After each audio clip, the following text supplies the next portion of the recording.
Hello ladies and gentleman, मैं प्रथमेश्वलिंग किताबशाला में आपका स्वागत करता हूं। किताबशाला एक ऐसी सीरीज है जिसे हमने आप जैसे टैलेंटेड और एम्बिशियस लोगों के लिए खास बनाई है। अगर आपको किताबें पढ़ना मुश्किल लगता है या आप किताबों की साइज देखकर डर जाते हो या फिर बोर हो जाते हो तो बिल्कुल भी निश्चिंत रहिए, आप एकदम सही जगह पर आए हो। किताबशाला सीरीज आपके इन्हीं समस्याओं का समाधान है। ये है किताबशाला का फाइनेंस एडिशन, जिसमें हम और आप अवेयर होंगे फाइनेंस की रोचक दुनिया के बारे में। जानेंगे money, finance, stock, investment, bonds etcetera, ये सभी वर्ड्स को अगर आपको कॉम्प्लेक्स लगते हैं तो हमारी इस सीरीज से आप मिस मत कीजिएगा। और आपको इस एरिया में अगर थोड़ा बहुत नॉलेज है तो आपको ये सीरीज और भी ज़्यादा वैल्यू एडिशन करने में मदद करेगी। सो बी ऑल इयर्स एवरीवन। आज के एपिसोड में हम बात करेंगे किताब common stocks and uncommon profits के बारे में और जानेंगे 7 core life lessons under 7 minutes. यानी कि आपको ये एपिसोड सुनने के बाद इस किताब का पूरा सारांश मिल जाएगा। चलिए फिर प्रारंभ करते हैं आज का एपिसोड, लेकिन उसके पहले आप हमारे चैनल को सब्सक्राइब कीजिए और बेल आइकन प्रेस करना ना भूलें ताकि हमारे हर वीडियोस की अपडेट आप तक लगातार पहुंच सके। एक्साइटेड? तो चलिए शुरू करते हैं। फाइनेंशियल लिटरेचर की किताबों में एक प्रचलित निवेशक की किताब है जिसका जिक्र हर बार होता है और वो है फिलिप फिशर की ये किताब common stocks and uncommon profit. ये एक टाइमलेस क्लासिक है जिसको 1958 में लिखा गया था, लेकिन ये आज भी उतनी ही इम्पैक्टफुल है। एक सफल स्टॉक मार्केट निवेश के लिए ये किताब आधारशिलता है जो आपको कुछ ऐसे प्रिंसिपल सिखाएगी जो आज तक बड़े बड़े निवेशकों की रणनीति में यूज हो रहे हैं। लेखक की नींव इस बात पर टिकी है कि आप पहले अच्छी कंपनीज को असेस कीजिए जिनके पास कुछ एडवांटेजेस है और जो लंबे रेस के घोड़े साबित होने वाले हैं। किसी भी कंपनी को या किसी भी कंपनी की क्वालिटी को परखने के लिए इम्पोर्टेंट है शटल बट मेथडोलॉजी के बारे में जानना, और यही ऑथर बताते हैं जो कई स्टेक होल्डर की बातचीत के बाद रिसर्च को प्रमोट करती है। तो अगर आप भी स्टॉक मार्केट में कहीं सुलझना चाहते हैं तो फिशर की ये किताब आपका साथ देगी और आपको तत्पर बनाएगी। चलिए फिर आगे बढ़ते हैं और जानते हैं इस किताब के 7 most important lessons. Lesson number 1, market timing versus time in the market. Philip Fisher अपने अनुभव से इस बात पर जोर देते हैं कि मार्केट में तुक्काबाजी करने के बजाय मार्केट में लंबा समय बिताकर ही आप निर्णय लेने चाहेंगे। उनका मानना है कि शॉर्ट टर्म मार्केट की उथल पुथल को समझा के बिना लगभग नामुमकिन है कि इसमें आप तुक्काबाजी से पैसा जीत पाए। इन्वेस्टर्स को किसी भी कंपनी में निवेश करने से पहले उसे सही ढंग से परखना चाहिए, जैसे उसकी ग्रोथ कैसी है या फिर उसमें फायदा कितना हुआ है या होने वाला है, उसकी प्रॉफिटेबिलिटी कहाँ है और उस कंपनी की नींव कितनी मजबूत है। ये सब बातों को अगर दिमाग में रख के निवेश कर लिया जाए तो आप सही से निवेश कर पाएंगे। ऐसा करने से आप कंपाउंडिंग का फायदा उठाकर सही स्टॉक सिलेक्शंस के प्रॉफिट कर सकते हैं। ऑथर फिशर का मानना है कि कंपनी स्ट्रेंथ्स को देखिए, अगर उस कंपनी में ताकत है तो वो आपको लंबे समय में आपको जरूर प्रॉफिट करा के देगी, लेकिन अगर शॉर्ट टर्म में तुक्के लगाने से आपको नुकसान हो सकता है। तो अंत में ऑथर सिर्फ यही समझाते हैं कि निवेश कितना है यानी कि क्वांटिटी से कोई मतलब नहीं है, बल्कि निवेश कहाँ है और उसकी क्वालिटी कैसी है ये देखना जरूरी है। Lesson number 2, invest in quality companies. इस लेसन के जरिए भी लेखक उसी बात पर जोर देते हैं कि निवेश में क्वालिटी पर ध्यान देना कितना जरूरी है। फिलिप फिशर के हिसाब से हमें एकदम टॉप के बिजनेसेस में इन्वेस्ट करना चाहिए जिनके पास कॉम्पिटिटिव एडवांटेज हो और जिनका बिजनेस मॉडल एकदम पुख्ता हो। अब ये सवाल आता है कि हमें कैसे पहचान होगी कि कौन सी कंपनी है जो अच्छी है और कौन सी बुरी। तो यहां पर आती है शटल बट स्ट्रैटेजी, जिसमें आप पहले गहराई से उस कंपनी के बारे में रिसर्च करेंगे, उसके कस्टमर्स और उसके स्टाफ से बातचीत करेंगे और फिर उस कंपनी के बारे में जानेंगे। सिर्फ एक कंपनी के नंबर से हम ये अंदाज़ा नहीं लगा सकते कि वो कितनी अच्छी है, या उसके लिए उसकी मैनेजमेंट को समझना, उसकी रेप्यूटेशन को जानना और उसके प्रोडक्ट को यूज़ करके देखना भी उतना ही इम्पोर्टेंट है। इससे आप एक कंपनी की क्वालिटी को परख पाते हैं और ये जान पाते हैं कि क्या आपका पैसा यहाँ लंबे समय तक सुरक्षित रहेगा या नहीं। देखिए, हम सभी अपनी मेहनत की कमाई को निवेश करते हैं, और वो भी इसलिए कि हम उसे कुछ अच्छा रिटर्न निकाल पाए। बस ऑथर की यही चाहत है कि हम कम रिस्क वाली जगह पर निवेश करें, क्वालिटी इन्वेस्ट करें और ज़्यादा अमाउंट प्रॉफिटेबिलिटी में निकाल पाए। Lesson number 3, understanding the business.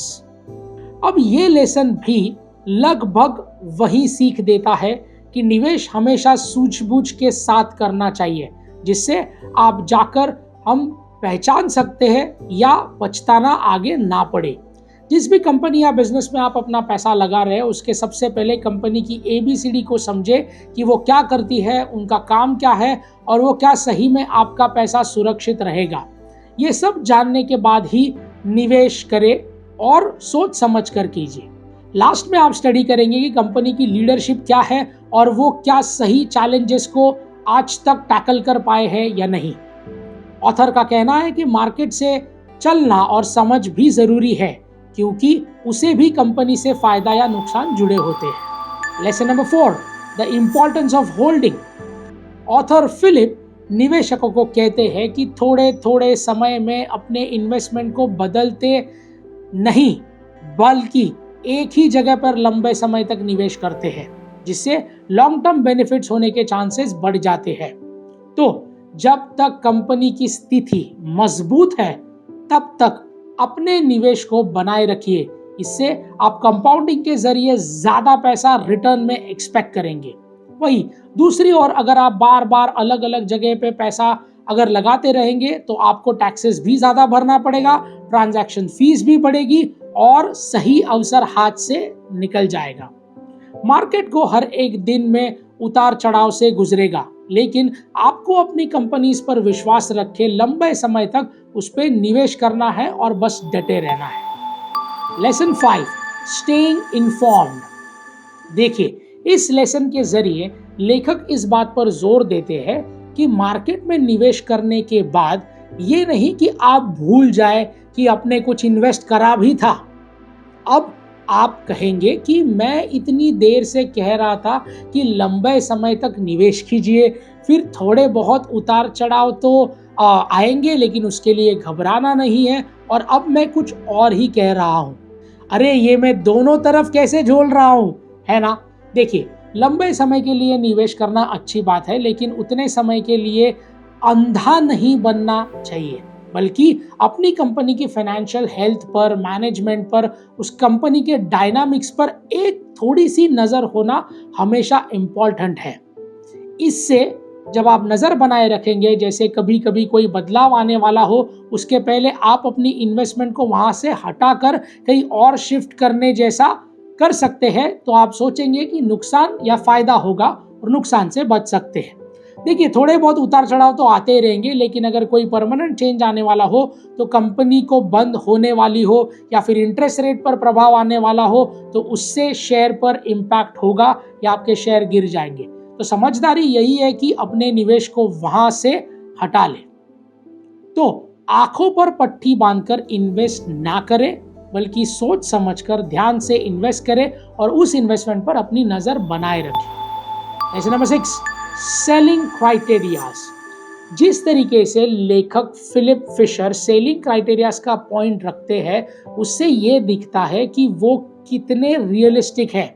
वो सलाह देते हैं कि इन्वेस्टर्स को बार बार अपने निवेश पर नजर डालनी चाहिए और समय आने पर उस स्टॉक को बेचने के बारे में भी सोचना चाहिए। आपने जिस भी उम्मीद से इन्वेस्ट किया हो, उससे अगर आपकी उम्मीद नजर नहीं आ रही प्रॉफिटेबिलिटी की, तो आपको वहां से पैसे निकाल लेने चाहिए।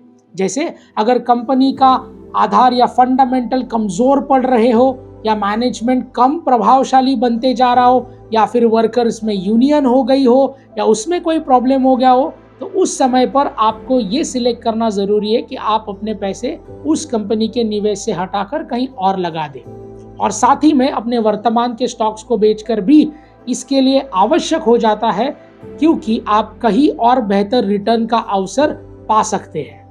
इस रणनीति से निवेशक हमेशा एक बेहतर और सकारात्मक निवेश की ओर ध्यान देते हैं। Lesson 7, competitive advantage.